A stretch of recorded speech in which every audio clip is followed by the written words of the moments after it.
Hi hello guys, ఎలా ఉన్నారు అందరూ? నేనైతే ఇంకో వీడియోతో అయితే మేము ముందుకు వచ్చాను. ఈరోజైతే ఇన్స్టెంట్ దోశ ఎలా చేసుకోవాలో నేర్చుకుందాం. ముందుగా అయితే ఒక కప్పు రవ్వ తీసుకోండి, గోధుమ రవ్వ. అదే కప్పుతో అటుకులు తీసుకోండి ఫ్రెండ్స్. సేమ్ కప్పుతో పెరుగు అయితే తీసుకోండి. పుల్లటి పెరుగు అయితే బాగుంటుంది, కొంచెం టేస్ట్ అయితే బాగుంటుంది. హాఫ్ టేబుల్ స్పూన్ సాల్ట్ అయితే తీసుకోండి. నేను పింక్ సాల్ట్ అయితే తీసుకున్నా. ఏ సాల్ట్ అయినా పర్లేదు, మీరు వైట్ సాల్ట్ అవైలబుల్గా ఉంటే వైట్ సాల్ట్ తీసుకోండి. దీన్ని అయితే బాగా కలుపుకోండి ఫ్రెండ్స్. ఇలా కలుపుకున్నాక దీన్ని అయితే 30 మినిట్స్ మూత పెట్టేసి అలా ఉంచేసేయండి.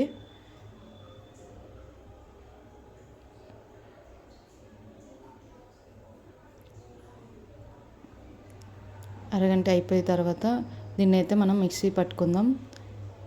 ఒక కప్పు వాటర్ అయితే యాడ్ చేసుకోండి ఫ్రెండ్స్. వాటర్ యాడ్ చేసుకున్న తర్వాత మనం దీన్ని అయితే గ్రైండ్ చేసుకుందాం.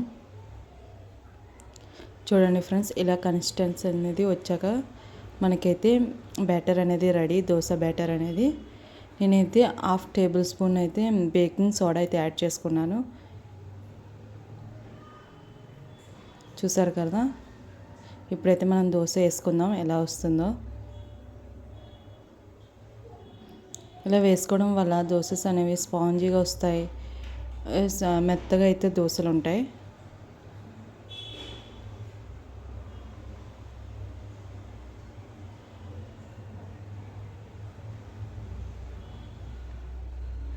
మీరు ట్రై చేయండి, ఎలా వచ్చిందో నాకైతే కామెంట్ చేసి చెప్పండి ఫ్రెండ్స్. Okay friends, bye.